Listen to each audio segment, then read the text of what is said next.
Hello everyone and welcome for another video of Love and Wargames. In this video, we're going to open a very special box. As you can see, it is absolutely massive and it is the Tontorr for the Red Rune in Conquest. So I'm quite excited to see this. It's probably one of the biggest box I have ever seen for any single miniature. No, for sure it is the largest box. I've seen pictures of it. I have no idea how big it's going to be on the table, but it looks absolutely massive. So for those who don't know, those from Dystopian Wars, for example, Conquest is a mass battle game when you play regiments and stuff. But this allows you to just have these giant dinosaurs stomping in the middle of the field, and you can have all these amazing miniatures right there. This looks like great. I'm really excited to see how large it's going to be. Luckily for me and my wife, it's not going to be me that paints and kit this. It's going to be Yessant, who just opened recently his own French channel dedicated to Conquest. So if you speak French, there will be a little link in the description. And he will be making a painting tutorial, and later on we will be filming a massive 3000 points battle report to Wargames versus Red Rune, and he's gonna play a Tontorr, or maybe two even, because I think he's gonna buy some more of those for his Jurassic Park list. Alright, without any further ado, we will first open the box, see what is inside. At the end I'll give you some little tips about how to play it. And as always, if you enjoy this type of content, give us a little thumbs up. It really helps. Let us know if you would like some more content about Conquest, more First Blood, more Last Arguments of King, especially. I'm always interested in this. And if you would like some like a guide about what to play, especially the Wargames and Red Rune is what we know most. And we are also starting in parallel city-states and 100 kingdoms armies. Alright, so the first thing is that it is a plastic kit, and oh my god, how many sprues is that? That is like a dozen sprues just for single miniatures. That is a lot. I offer we take everything out nicely, have a look at the instructions, and discover together what it looks like. Okay, the first thing we're going to see is this very nice little card of the Tontorr. It looks so nice. It is an herbivore indeed, which is why it can be ridden by the male version of the Red Runes, because it's a matriarchy and only women can link with carnivores such as T-Rex and raptors. Something interesting about the fluff. And you have a little card because, as you know by now, you make your deck, and when you take the card at the top of your deck when it's your turn, you need to play the unit that is written. Alright, so we have a ton of plastic. I think that the first thing we're gonna start is this little resin kit. If it is what I think it is, okay, it is not what I thought it was. I thought it was going to be this little girl here, or guy, jumping off to make a little air attack. I read that this was exclusive in the pre-order, but now you can buy it on top, of course. But if you pre-ordered the Tontorr like months ago, you had some free bonuses. And yeah, this one is some sort of chieftain. I love the design. It looks, well, I like Dwarven beard, so of course I like this guy. The cape is going to be such a pleasure once it is painted. And it is, if you want to put a little guy riding the Tontorr. Probably you don't have to, but of course if you do, like, you will want to have all the options, except if you make a crazy multiple Tontorr lists, in which case, yeah, good to have some diversity, some of them with riders, some of them without. All right, I had a quick look both on the application and here, and indeed this guy is part of the Tontorr crew. So that is quite interesting, and you can indeed either put this resin miniature on top that you can have, or this little guy. The Tontorr can only be ridden by one of your character if it is the chieftain. And that is something important to think, like to know, because many characters can have a Tontorr in their warbands. Basically everyone except the Scion, but the Scion has a drum beast, which is the variance with the drums, and it can ride it. So no matter about the Scion, and every single other character, matriarch, chieftain, thunder chieftain, like predator, everyone can have a Tontorr in their warband, but only the chieftain, like the basic chieftain, can ride it. Okay, we're going to have a look at the what to say. This is huge. Look at that. Look at the leg. This leg, this piece of the leg of a Tontorr is probably taller than my Dwagones. Like, and it's like this. This thing is gonna be so massive. Like, I cannot wait to put it on the table and discover. Oh, la, la, la, la. Like the texture of the skin is so good. Like it's like, if I can zoom a little bit, maybe you can see all the details into the pores. But when you put your finger on it, it's like you really feel, oh my God, it's gonna go so good with contrast paint or equivalent. And yeah, it's gonna be a joy to paint. And there is also those little ropes, I think it is in English, that you will make a nice little color. So you should paint them in different colors so you can really see them well. And yeah, that's going to be very cool. I hope my cat doesn't make too much noise. She's currently hunting some flies around. All right, sorry if you hear things falling. She's getting too intense in the hunt. She gets this Woodrune spirit in her. We got a lot of different pieces here and there. I will have a look a little bit later about how to build it. For now, we're just discovering together the pieces. They are just all of them very massive, big pieces of plastics. And yeah, the skin, as we've said, is good. We've always seen that in the Thunder Rider video and the Thunder Chieftain. And I quite like also these kind of like claws that are on top of the Tontorr. And of course, this is my favorite part, all these little like shamanic druidic pieces that they can have, these Woodrune, which are always really cool. Plus, like, I love those little things with all the ropes around. It's gonna look great. And the little paw, oh look how cute it is. I think this paw is, okay, it's nearly the size of the paw of my cat. I exaggerate a bit, but damn, that's such a massive miniature. Okay, you got a lot of different stuff. I love this. So this is probably going to be the platform on which their crew of the Tontorr is going to be standing. And yeah, seeing the platform like this remind me, this is basically a dinosaur Oliphant from the Lord of the Ring, which is like, if you thought that Oliphants could not be cooler, I would have understood you, but look at that. Like, I don't know who gets the ideas for all the units in in Conquest, but they are all so cool. Like for the Dwagomes, for the Old Dominion, like 10 out of 10. Like, I must say, I got interested in Conquest, not because I was a fan of mass battle games, but just because of all the cool miniatures and ideas and fluff. And the size, like, I mean, these things, like when you see just this being longer and more massive than even the huge double-handed axe of a Minotaur of the city-states, and you're thinking like, yeah, it's just gonna be this little piece. That's gonna be crazy. Like, you get so many things, it's kind of hard to understand like what things goes where, and this is why we'll take a look at the oh my god, look at this. We'll take a look at the instructions later. But yeah, I will try to zoom in again a little bit. I think it's gonna be better. Here is an important part, the head, because of course this is where the attention is going to be quite early when you show your miniature around. And I love this little flesh between the jaws that are quite common on dinosaurs, I guess. I mean, I've seen it a lot in Jurassic Park and stuff, and yeah, you can really make something interesting. It does have a beard in the system, so it is going to be somewhere. But looking from this, you can make it beardless if you like, if you don't like the beard. I would, well, depends on your taste. I would say if you start to have two Tontorrs or Tontorr and a Drumbeast, first of all, you're crazy.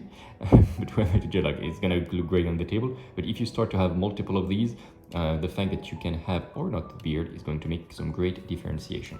And one thing that I saw here, another piece of platform, is that under it's going to be those little fur, let's say, or leaves, like little, yeah, let's say fur. And you can really, if you get crazy and you want to paint all the details, you can really enjoy painting this as wood and this on the other side as fur. And this is like, so, like, there's so much detail if you want. You can spend a month on this miniature with all these little capes and flags. Like, it's going to look amazing. When you watch this video, there's already been the reveal of the catalog of Conquest for the next 4 months, let's say, until the beginning of 2024. And there is going to be a giant beast like this for the Dwagome as well, the iron-clad drake. And I hope it is as detailed as this, because there are so many things around, like, it's amazing. And what do we have here? The crew indeed. So we're starting to get a little bit used to the Woodrune crew. That is one muscly arm. Looks like the arm of Emilia Clarke in Secret Invasion. Just a very strong left arm if you want to make some conversion. No, like the Woodrunes are always quite fun with this very stereotypical, very muscly orc appearance, but they are genetical experiments, so they can be like this. But they are also like this most pacific of all of the factions, I would say. They are just trying to survive. They are very hungry all the time, so they have to hunt. And the poor guys, like they're just like, they're trying to make their peace. Most of them. Look at this. Like this is amazing. This is going to be how they control the creature, but you're really gonna have a lot of crews. This is going to be for sure the centerpiece of any Woodrune army. So I would say, like, if you feel the motivation, do get a little bit of time to paint all the little details, all the little miniatures and stuff, because that is going to get a lot of attention. And for sure, you're gonna spend 5 minutes with your opponent before every match, just staring at the Tontorr every single time. Oh, this little, oh my god, look how cute it is. Oh my god. Oh, it's adorable. Yeah, it's this thing that goes here. I guess you can just glue it anywhere you want. This little guy, but it's just so adorable. And those things are... You get a lot of plastic. Like a ton. Like this is gonna be probably the largest miniature of any game that you're gonna own. For sure. Look at this size.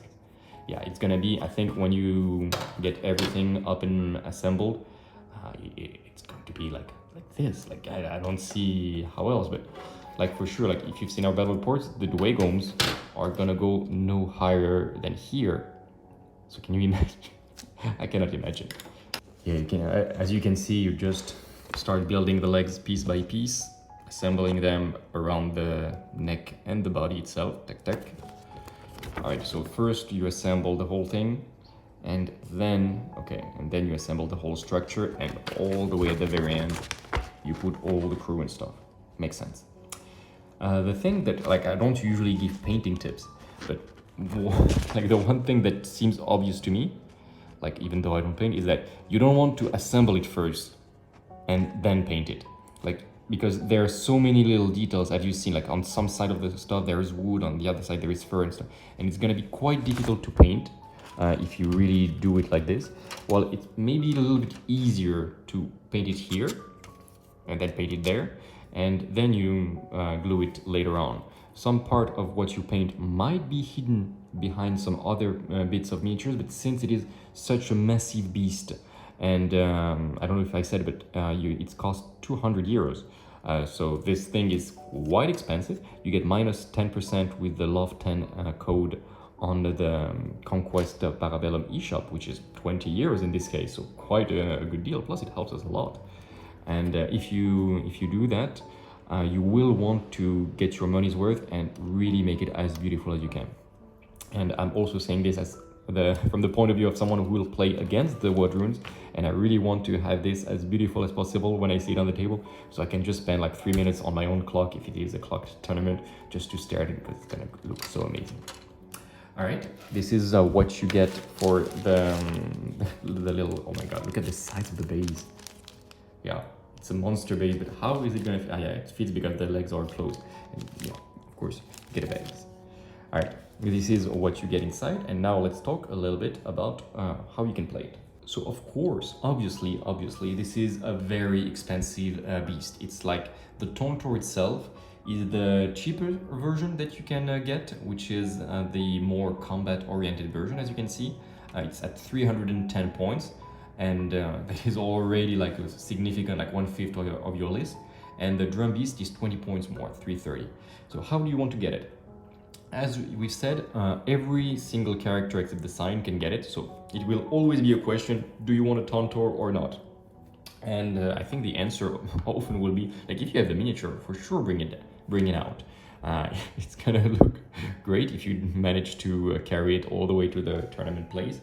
And the interesting thing about those is that you do get your points worth. Like, it's massive, it's 300 points, so of course it's extremely expensive, but you can get some regiments for more expensive than that.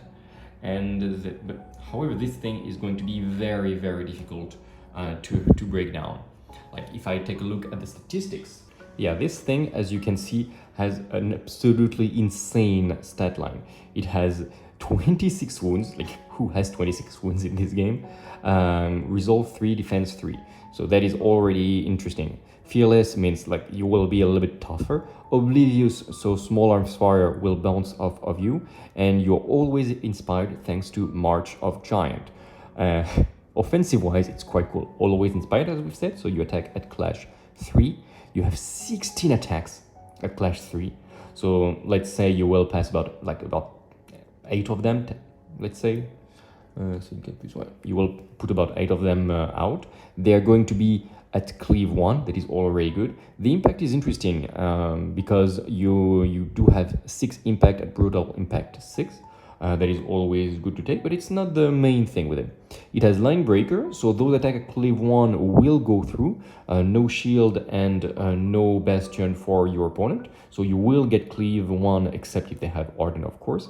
But there is very little defending from that, from, I don't know, a wall of men-at-arms with, for example, a little officer to give them bastion and shield. No, you're just dying like everyone else. And what does it get especially? Like, this is quite cool, trample 10, which means at the end of the activation, if it's in contact with someone, you make 10 extra attacks. 10 extra hits, not 10 extra attacks. So just outright 10 hits. So you can just absolutely obliterate things with low defense. And yeah, it's just insane. As all the big creatures, it roars for Conquest. So there is some good little combo that you can make there. You can improve the speed, especially with this thing is gonna be just insane. And it is the only regiment to be size 4. Yeah, you don't shoot over it, and it sees above literally everything. It has a value of volley, but I don't think it's quite important because it has no shooting rule at all. So not so important, but this is the thing you just want to throw in the middle of the table and do a lot of damage because that's what it is for. It has relentless blow as well, which will trigger quite a few times. It means that if you make once to hit, you make 2 hits. And since you have so many attacks, of course, you're gonna make quite a few of them statistically every single time.